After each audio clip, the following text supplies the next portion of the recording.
We tolerate her for the paycheck, my mom laughed on video. No more money, I texted. You've all used me enough, I finally said. The email arrived on an unremarkable Tuesday. Just another routine day filled with spreadsheets, client meetings, and an excessive caffeine intake. I almost skipped checking my personal inbox during lunch. Almost. The subject line screamed, "OMG, have you seen this?" It was from my cousin Barbara. A video was attached, and thanks to the sluggish office Wi-Fi, it dragged on endlessly before. Loading. 43 seconds that altered everything. It was a recording from my family's Christmas celebration the previous year, the one I had missed due to a work-related crisis. That so-called crisis, wrapping up a crucial project to secure the promotion that had been financially sustaining them for the past 3 years. The clip opened with a view of my mother's living room, adorned with the usual festive tree and familiar decorations. In the background, voices and laughter filled the space. Then, my brother Tyler's voice cut through,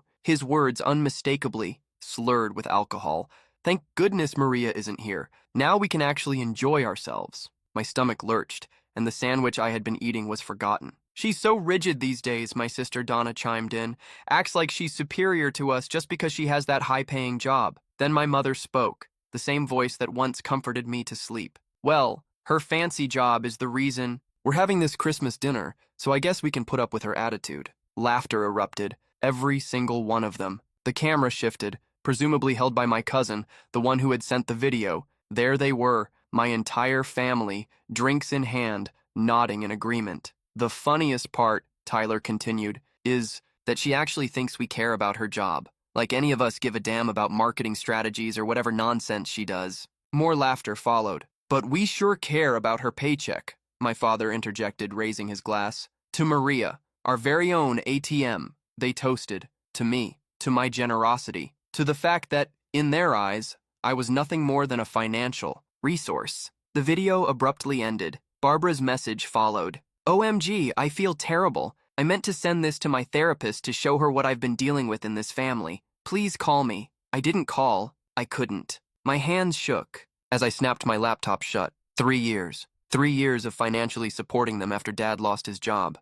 3 years of covering Donna's children's school expenses. 3 years of paying Tyler's rent whenever he was between jobs. 3 years of believing we were a family that stood together through hardships. I barely made it to the restroom before my stomach revolted. The remainder of the workday was a blur. I forced smiles at colleagues, delivered my presentation, nodded at the right moments in meetings, but inside, those 43 seconds played on an endless loop. Our personal ATM. The drive home was dangerous. My vision kept swimming with tears, forcing me to pull over twice just to breathe. By the time I reached my apartment, an eerie sense of calm had settled over me, the kind that follows a storm when there's nothing left to salvage. I checked my phone. 5 missed calls from Barbara, 2 from my mother, likely their routine first-of-the-month request for money. I placed the phone down without responding. Instead, I opened my banking app and scrolled through my transaction history. The same scheduled transfers like clockwork. Mom and Dad, $200 per month to assist with their mortgage. Tyler, $800 per month for temporary rent support, continuing for 2 years now. Donna, $500 per month for her kids' expenses. Then, the endless extra requests, car repairs, medical bills, school trips. Altogether, I had handed over more than $95,000 in the last 3 years, money that could have gone toward my own future, the home I had dreamed of purchasing, the master's program I had postponed, the vacation I hadn't taken in 4 years. I had been residing in a compact one-bedroom unit, surviving on instant noodles twice a week just to sustain my family's standard of living. My phone rang once more. It was Mom. For the first time since reaching adulthood, I didn't pick up. Instead, I poured myself a glass of wine and made a firm choice. The cash flow had officially been shut off. The next morning brought mental clarity and 7 new voicemail messages. "Maria, it's your mother. Just following up on this month's transfer. It still hasn't appeared. Hey, it's Tyler. Ran into an issue with my landlord. Could really use an extra $300 this time. Get back to me. Maria, it's Mom again. Is something wrong? We're still waiting for the deposit. Your father's blood pressure medicine needs to be renewed." Each message tightened the knot in my stomach. Every single one reinforced what that video had already made clear. Not a single one of them had asked how I was doing. I went through my morning routine automatically, shower, dressing, coffee, like a machine running on autopilot. But I didn't shed another tear. Overnight, something inside me had solidified. During my lunch break, I contacted my bank and halted all scheduled payments to my family members. The sense of relief was immediate, as if I had finally put down a crushing load I had been carrying for far too long. Then, I sent a short text to my mother. No transfer this month, handling some personal financial matters. Her reply arrived instantly. What? Maria, your father requires his medication. This is not funny. I switched off my phone and got back to work. That evening, the calls intensified. First, my father, then Donna, then Tyler. By 9 p.m., my phone displayed 23 missed calls and 38 text messages.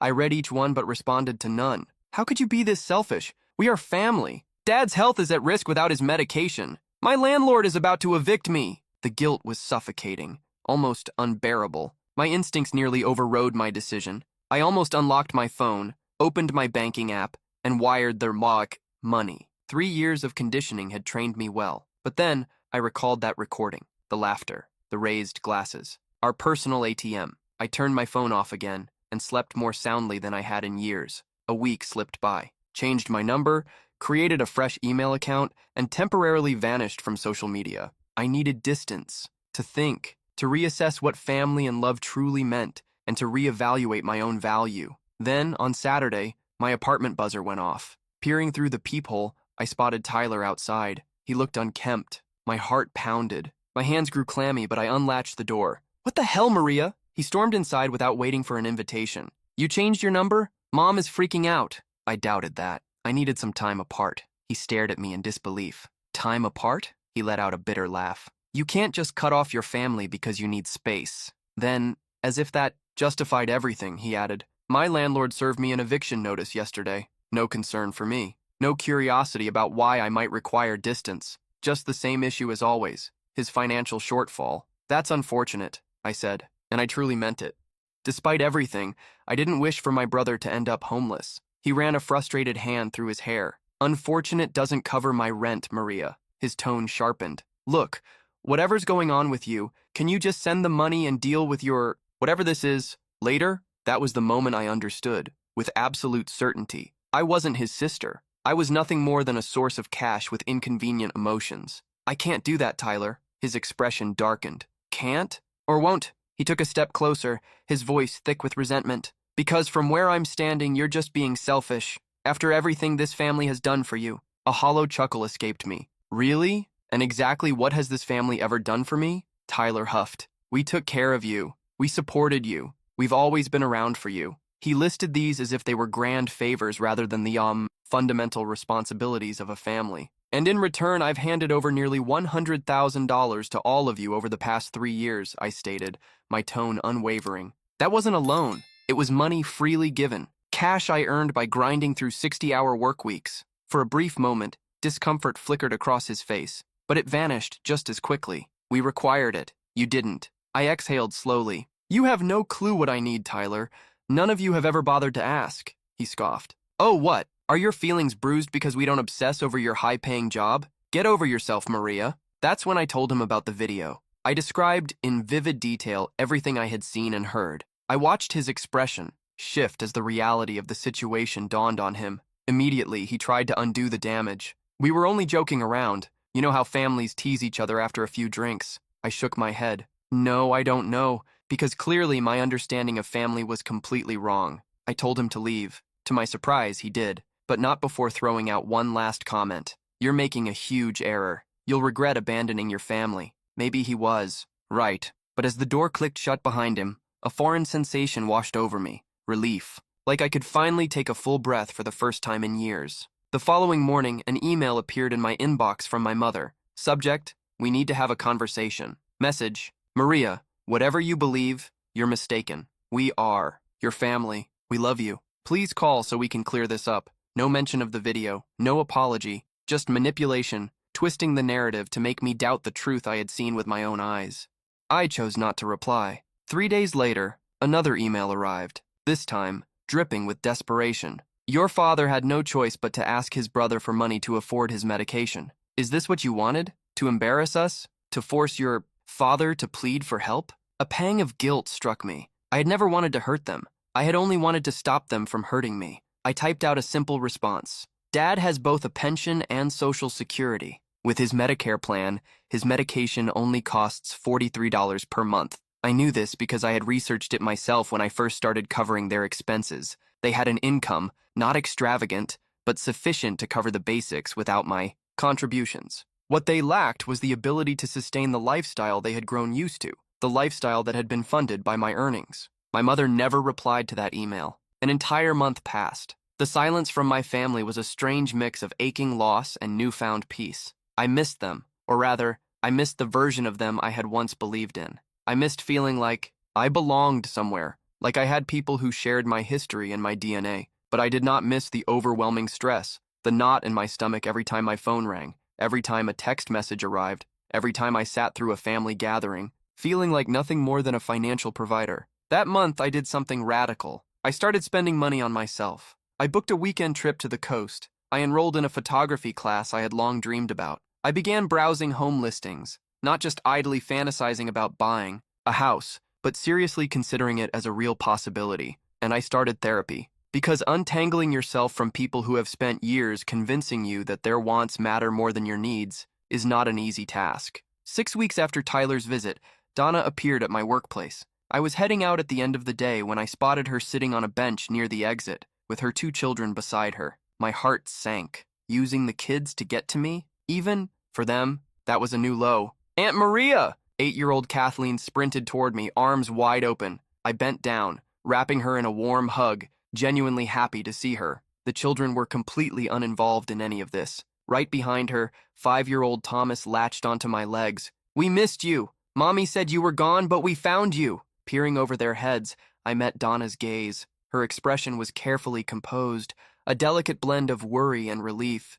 "We've been so concerned," she murmured, stepping forward to embrace me. I let her, though I remained rigid in her arms. "You vanished on us." "I changed my number," I corrected, and I informed Mom why the financial support ended. She visibly tensed at the mention of money, glancing uneasily at the kids. "Can we talk somewhere private? Maybe grab some ice cream?" She directed this last part toward the children, who immediately started bouncing in excitement. I agreed. I didn't want to have this discussion outside my workplace, or disappoint the kids. As we made our way to a nearby ice cream shop, the children eagerly chatted about their friends in school, completely oblivious to the tension thickening between their mother and me. Once they were happily settled with their cones at an outdoor table, where we could still keep an eye on them, Donna got straight to the point. "Look, I'm not sure what's going on between you, Mom, and Tyler, but I saw the recording." "Donna," I kept my tone measured. "The one from Christmas." Her face faltered. For a moment, she looked caught off guard. Then, just as quickly, she composed herself. "Oh, that." She forced a nervous chuckle. "Come on, Maria. We were just messing around. You know how families joke." The exact excuse Tyler had given, almost as if they had rehearsed it. "Joking?" I said evenly. "Mocking me for being your personal ATM? Laughing about how you all only tolerate me because of my income?" At least she had the decency to look ashamed. "We'd been drinking. It was foolish." "Yes, it was," I agreed, stirring my melting ice cream, suddenly uninterested in eating it. But it was also revealing. "The most honest any of you have been with me in years." "That's not fair," she objected. "We love you." "Maybe," I admitted, "but you don't respect me. You don't care about my well-being. You only care about what I provide." She opened her mouth to argue, but I cut her off. "When was the last time you asked about my life, Donna? My aspirations? My struggles? Have you ever once thought about why I live in a cramped apartment while paying for your kids' private gymnastics lessons?" Her silence spoke louder than any answer she could have given. "I would have helped if you genuinely needed it," I continued. "That's what family does. But you all took advantage of me, and you didn't even bother pretending to appreciate me while doing it." Her eyes welled up. For a brief moment, I thought the emotion might be genuine. Then she spoke. "I don't know how we're supposed to get by without your help, Maria. Thomas's therapy isn't covered by insurance. Kathleen needs braces soon." It always came back to money, never about our relationship. I exhaled, exhausted. "You'll manage, Donna, just like millions of other families do, by budgeting, making compromises, taking on extra work if necessary." Her expression hardened. "That's easy for you to say with your comfortable paycheck." "My paycheck," I countered, "that I earned by sacrificing weekends and holidays, pursuing further education, and working relentlessly." I held her gaze. "You had those same opportunities too." She scoffed bitterly. "I have children. That was your decision." The words came out sharper than I intended. I softened my tone. "I'm not saying it's easy. I'm saying it's not my responsibility." We sat in silence, watching the kids through the window. They were giggling, trying to keep their ice cream from dripping onto their hands. "I do love you, Maria," Donna finally said. "We all do, in our own way." Their way, conditional, transactional, not the kind of love I needed. "I love you too, and I meant it, despite everything. But I can't keep this up, it's suffocating me." She gave a small nod. Maybe for the first time she realized this wasn't up for discussion. This was a boundary. Before they left, I treated the kids to another round of ice cream, hugging them tightly and promising to send birthday gifts. I wasn't shutting them out. They weren't at fault. As they walked away, Thomas turned back and waved, his little face serious. "Bye, Aunt Maria. Don't be lost again, okay?" A sharp ache formed in my chest. I wasn't the one who was lost. 3 months slipped away. Autumn faded into winter, and the holiday season loomed. The first one where I wasn't bound by family expectations. I bought myself a modest Christmas tree, adorning it with decorations I personally selected, ones free from nostalgic weight. On Christmas Eve, I hosted a potluck gathering with friends, each of us contributing a dish. It wasn't the same as before, but it wasn't awful either. Christmas morning arrived, and with it, an email from my father, the first direct message from him since everything had unraveled. "Maria," it began. "No affectionate greeting, no holiday well wishes. Your mother insisted I reach out. Things have been tough since you abandoned us. Tyler had to move back in. Donna's children won't be receiving much for Christmas this year. Is that what you wanted? To make them suffer?" There was no mention of missing me during the holiday, no recognition of why I had severed ties, just another attempt to make me feel guilty. I erased the email without responding.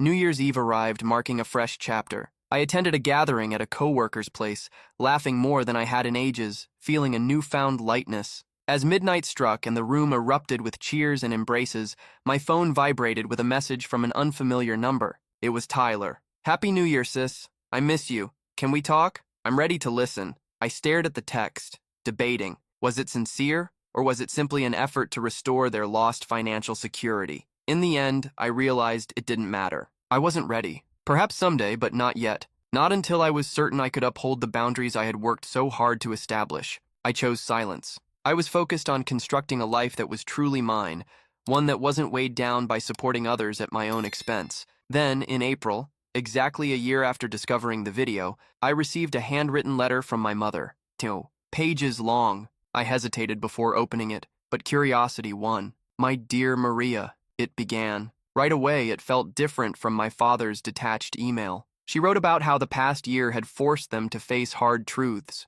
to acknowledge their actions, to realize how they had taken me for granted. She admitted she had replayed the video multiple times, haunted by their words. "We were wrong," she confessed. "So deeply wrong. Not just for what was said that night, but for how we've treated you for years." She didn't try to excuse their behavior. Instead, she admitted that it had happened gradually. Small financial favors at first, then larger requests, until they started feeling entitled to my success, never once considering what it cost me. She described how they had adjusted to life without my financial contributions. Tyler had taken on 2 jobs and moved into a smaller living space. Donna had launched an online craft business. My parents had downsized. "We're managing," she admitted. "It hasn't been easy, but it was necessary. We should have done this all along instead of relying on you." She reminisced about my childhood, the times when we had been a real family, before money strained everything. "I'm not writing to ask for anything," she assured me, "only to say that I'm sorry, that we are all sorry.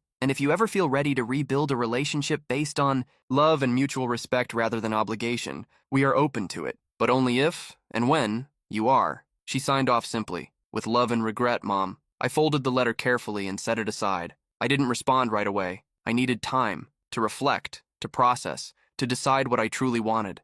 A week later, I sat down and wrote back. It was brief, just a single page. I detailed every financial sacrifice I had made for them, not to inflict guilt, but to make sure the reality of what had transpired was acknowledged. I deserved that recognition. Then, I expressed the pain, the devastation of realizing how they truly viewed me, how it had forced me to reevaluate everything I thought I knew about love and family. "I don't know if we can rebuild," I admitted. "But if we try, it must be different. I'm not a bank account. I am your daughter, your sister, a person with her own dreams and needs. If you can truly see me, maybe we can start again, gradually." The following day, I mailed the letter. Then, I took my dog for a long stroll through my new neighborhood, inhaling the fragrance of fresh blossoms, letting the sun's warmth sink into my skin. No matter what happened next with my family, I knew one thing for certain. I was going to be okay. I had learned an invaluable truth. Love should never require the sacrifice of your own well-being.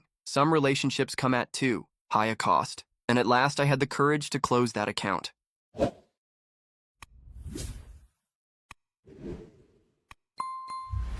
After listening to today's story, perhaps it has raised some new questions in your mind, or maybe it has brought back some old memories.